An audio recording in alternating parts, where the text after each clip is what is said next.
a lot of people are asking me the same question, like, how do you feel? And I was like, ask me that tomorrow morning when I wake up, right? And it has been a couple of weeks now, and it feels amazing to actually be done with that campaign side of things, and now getting ready and going through orientation, and now actually going into the legislature and leading. All right. This is not the first time when you've tried to go for an elective position. How is it different then to now that you've actually won?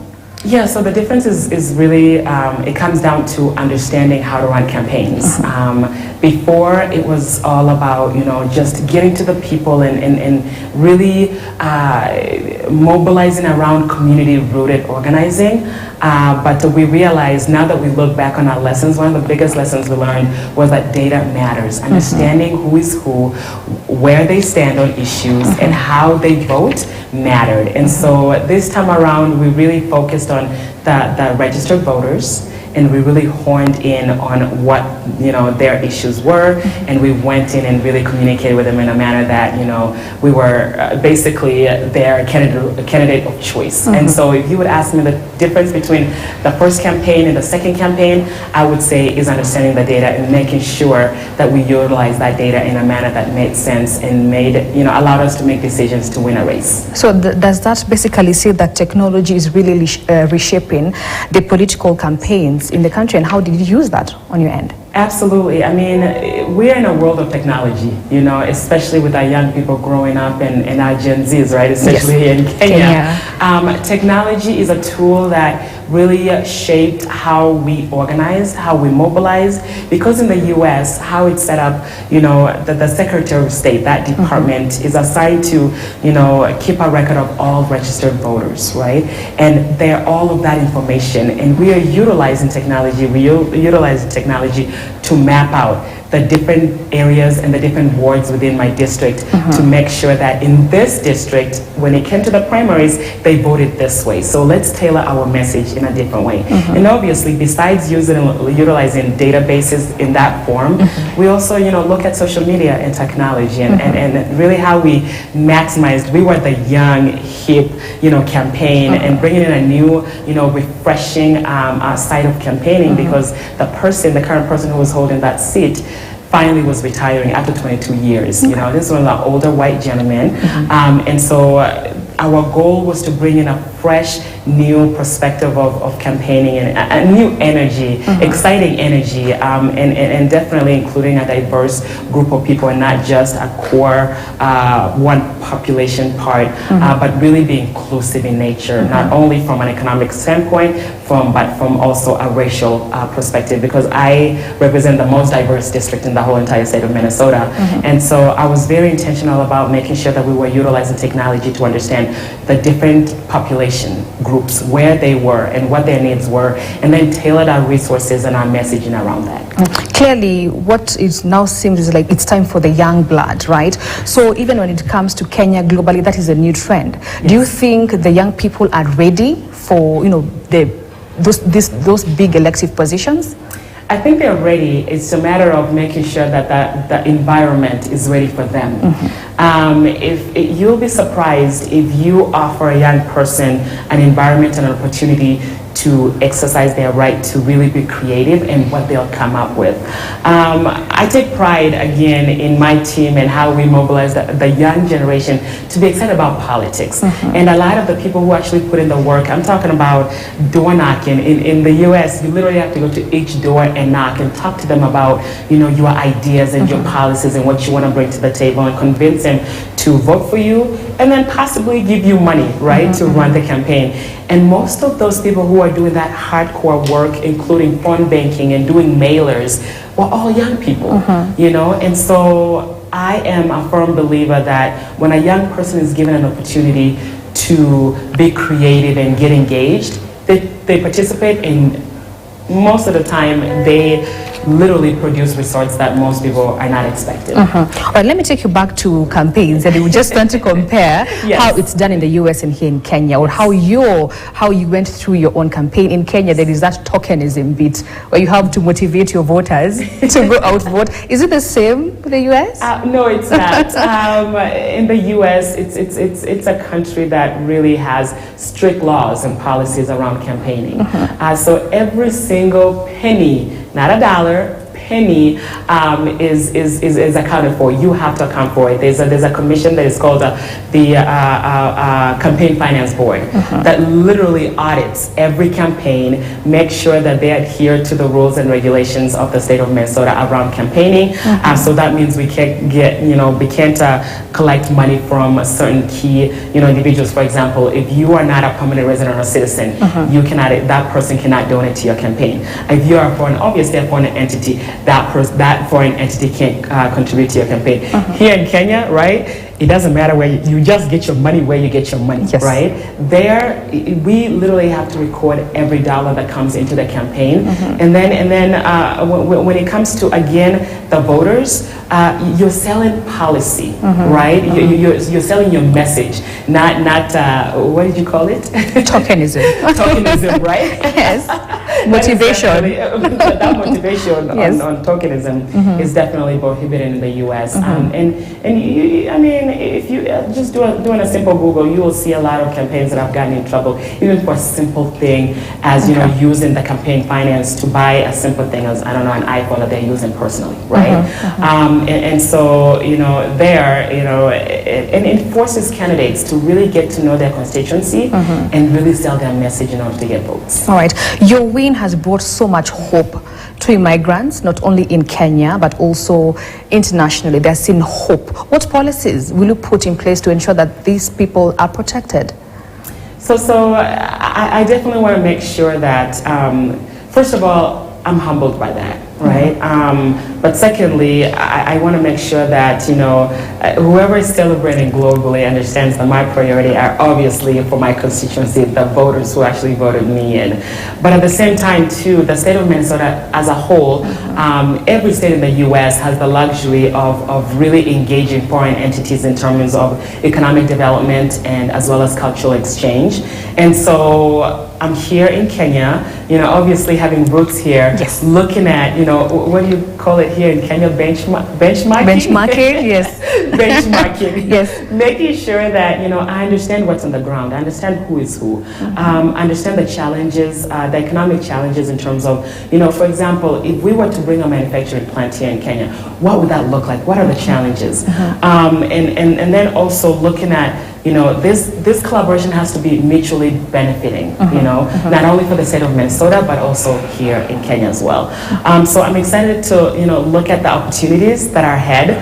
I don't know what's possible, but this is just the beginning. The conversations that I'll be having, for example, with the, PS or PM in the PS for the Ministry of Foreign Affairs and Diaspora Affairs. I'm excited to kind of, tap into that ministry and see how do we engage the diaspora to really, invest here back home, as well as open channels where also back home can also invest in the U.S. where the majority of people are residing. And to be honest too, most of our people in the diaspora, especially in the U.S., they are not going to relocate back to Kenya. Let's be honest. We're having kids there.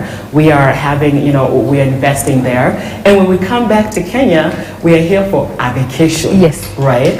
and that lifestyle of a vacation is not the same lifestyle after that period of vacationing, right?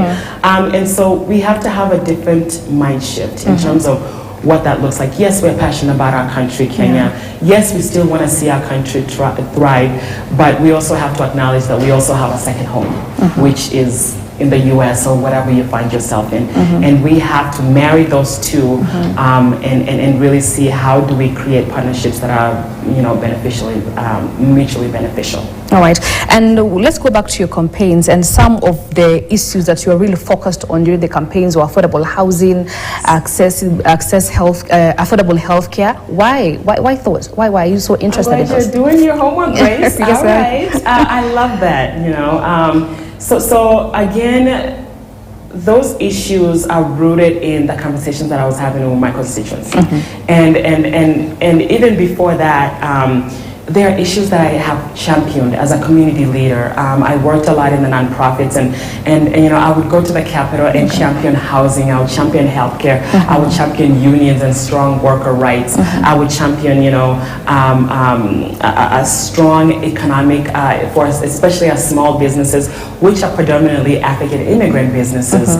And so when I started to run and then I started having conversations with my constituency, I realized, wait a second, most of the things that I've been championing are the same issues that my constituency has.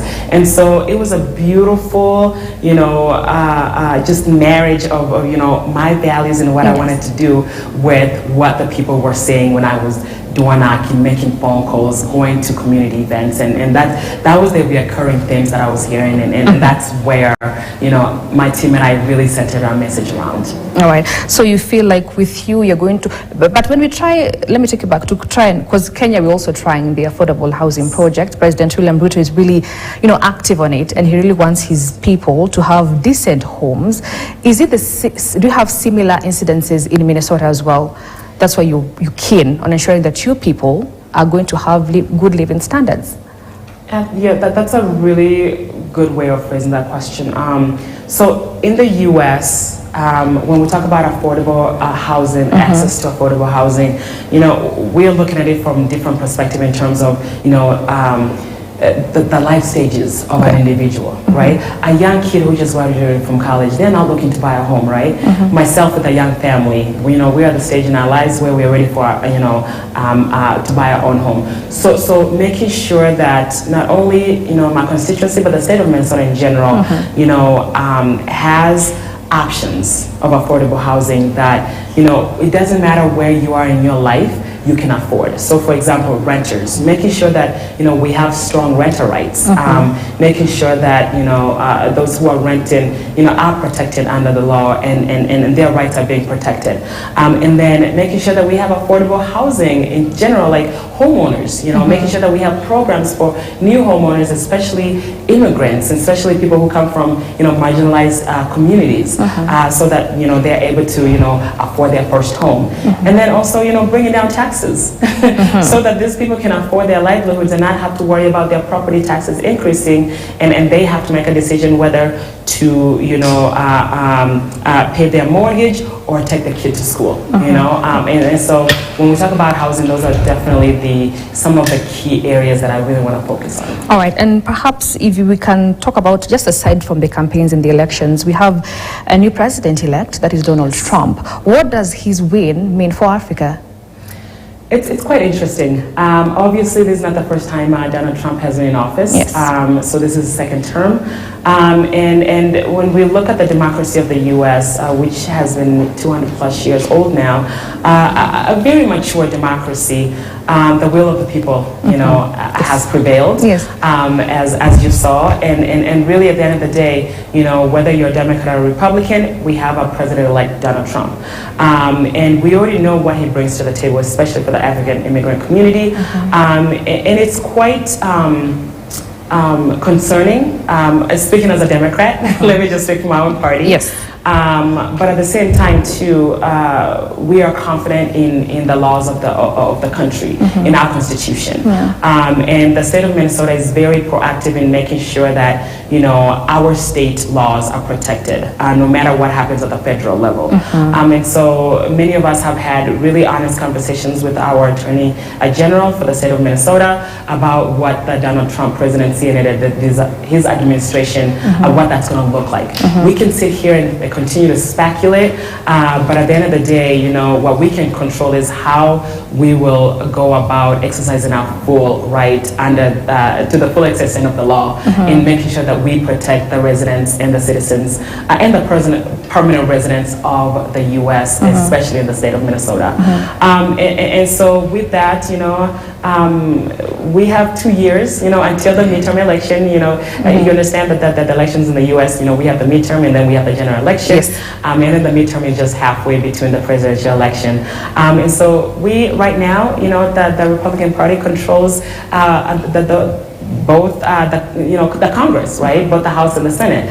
And so that poses some very interesting dynamics in terms of governance. Yes. But we have 2 years as Democrats to really, make sure that we have our ducks in a row, to be ready to go in 2 years, and make sure that we do have a democracy to vote for and to champion in the next 4 years. All right. Just hearing you speak, I can feel someone who would have brought change, immense change back home. So why not Kenya? Why did you vie for the US? Why didn't you want to come and vie for a position in Kenya? That's a very interesting question, Grace. Yeah.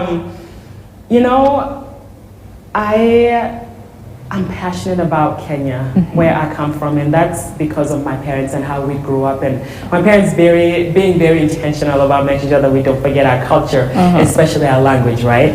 And so I've always been very active here in Kenya, from my nonprofit organization of providing reusable sanitary towels to girls in school, to feeding the feeding program that I've initiated, the scholarship program that I've initiated.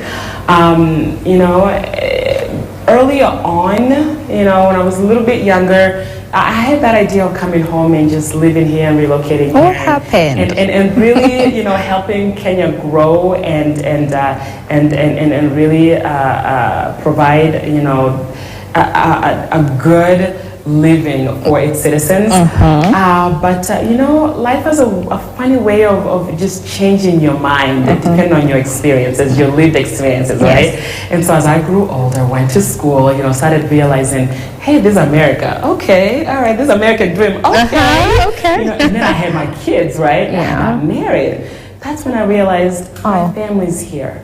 This is where I've invested all of my time, my energy, and that doesn't take away from me, participating and really contributing to Kenya. But from a political perspective, it was fitting that I run in the U.S. because that's where my family is. That's my community. Here, this is my family, and so that's why I, decided that America would be it. And again, there's a lot of things that happens here in Kenya that I'm going to be honest with you, that I don't understand. The Kenya that I left when I was 9 is not the same Kenya that is today.